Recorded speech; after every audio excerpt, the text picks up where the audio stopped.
Timeline. Guidance from the DFG has been lacking, and the DFG is trying to push the RSG to create MPAs without clear rules, guidance, or viable options. Stakeholders have asked for the process to be slowed down, but the DFG is bound and determined to meet the timeline set in their deal with the RLFF for funding the process. You need to look up the word MOU. Well, the acronym MOU is Memorandum of Understanding. Right? The Memorandum of Understanding with the RLFF is that if they don't like how the game is played, they take their ball and go home. And they're holding a lot of this money until after the process is done. Once the DFG gets the stamp on it from the commission and it's done, then they're going to be getting a big paycheck from the RLFF. This is their motivation to do it. If they don't do what the RLFF wants because they control the purse strings, they can say, we're taking our ball and going home. And do you know how long do you know what they have to pay for? The next 10 days, whatever bills come in, and then they're done.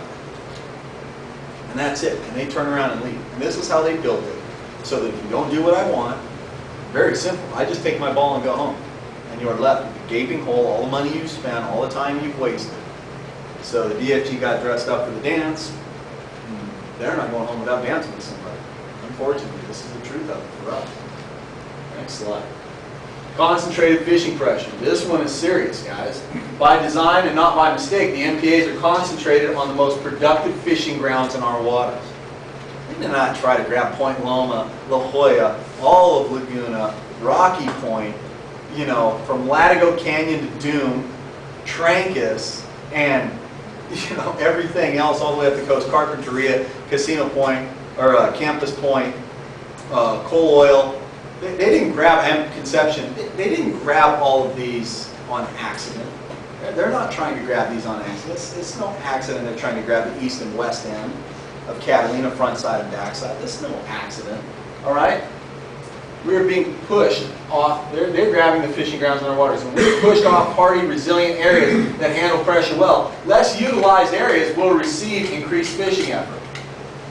This goes directly against the ideology of the MLPA and well-managed, balanced fisheries. You take all of us and you pile us onto one little rock because you just took 2 or 3 miles of the most productive coastline in the area. That one little rock is going to feel the pressure. And those fish are going to move off that rock because that's what happens in nature. That's how it works. When they move off, eventually they will not come back to that rock, regardless of how good that habitat is. Because it's so small, pressure will be constant. And certain things like lobsters, scallops, when they're removed en masse, very hard to get them to come back unless the place is really left alone. So by design, this part of it is designed to make it so you have to have more closures later. Because the areas you've left, you get 9 pounds of junk in a 5-pound bag. That's basically what's going to happen. A big problem with this is the NIMBY syndrome, but not in my backyard. Right? As we punish and restrict both commercial and sport fishing in our waters, our needs and desires for seafood and ocean-related products does not disappear. Rather than adapt and strengthen our ever-improving fishing management, we will export our burden on the ocean to other countries. Make no mistake, lack of regulation on fisheries in other countries will allow for what will amount to strip mining of the ocean that will totally decimate other areas before they can develop and implement good management. Anybody see the tuna pens in Mexico? Anybody remember bluefins making it through every year until the tuna pens became the norm?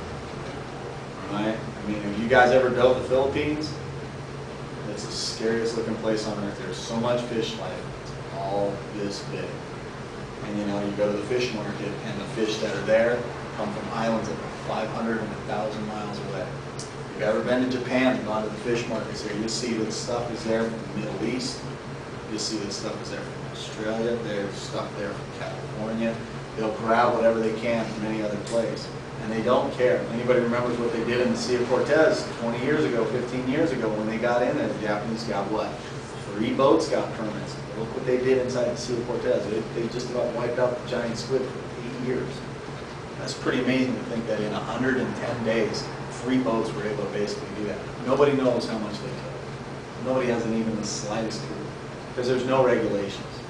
We already have, you know, really, really low levels of protection for the wardens that we have. And if you can imagine sending it to a place where Mexico, $100 gets you whatever you want, turn around and go away. They're not going to do anything. And we'll push that pressure onto other countries. Plain and simple, we'll destroy the other oceans of the world because they won't stop.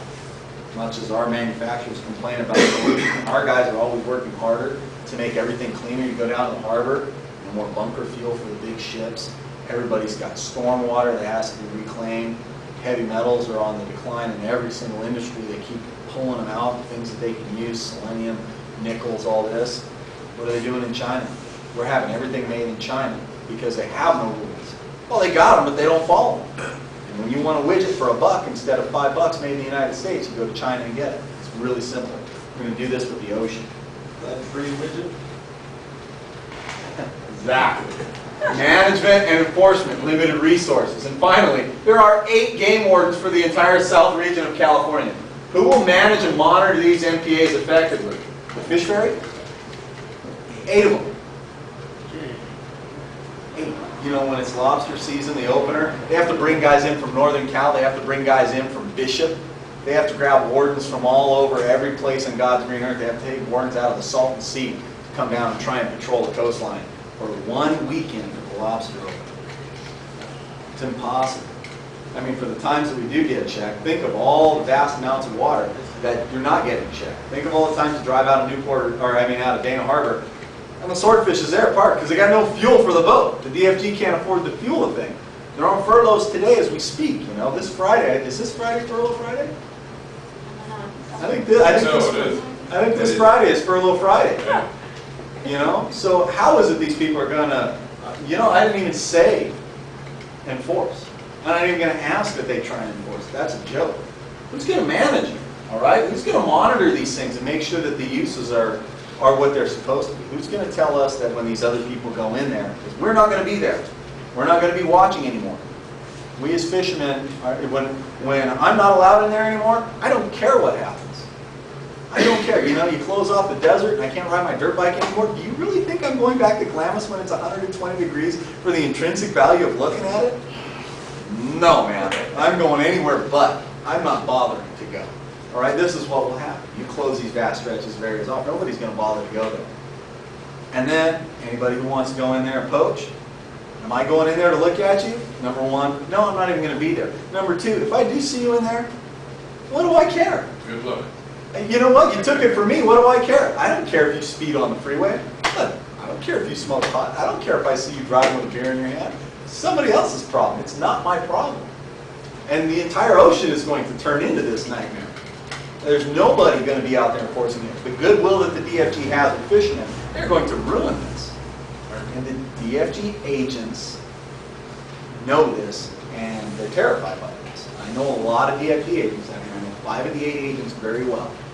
And these guys just sit there and go, there's going to be nobody watching out for anything. Nobody's going to be calling, you know. Yes? Yeah, I'd like to add to that 70% of their busts on the ocean, both commercially and recreationally, are the result of tips. That's right. From Fishermen other protecting fishermen. their In other words, we are the policemen. They're the guys you call when there's a problem. They take us off the water. The only guys fishing in the closed zone will be poachers, and there'll be no. No, there will And be. and the wardens know Yes. they're going to lose their enforcement. We're the ones that provide them the ability. They know, they do. They know that goodwill that they've built up with a lot of us over the years, they know that goes flying out the window with this, and they're pretty terrified of that because they also know that a lot of guys are going to turn around and be spiteful. And I'm not going to say what that means. I'm just saying a lot of people are going to be spiteful, and it's unfortunate, but that's what's going to happen. So they're not going to have that cooperation from us anymore. These are just some of the most consistent things that drive me out of my mind with this process. And these definitely are things that they are turning their back on. When we ask them about any of these things, the DFG runs from these. They just, that's it. They don't know. I don't know. We'll get back to you later. We'll send you an email as soon as we figure it out. They don't want to touch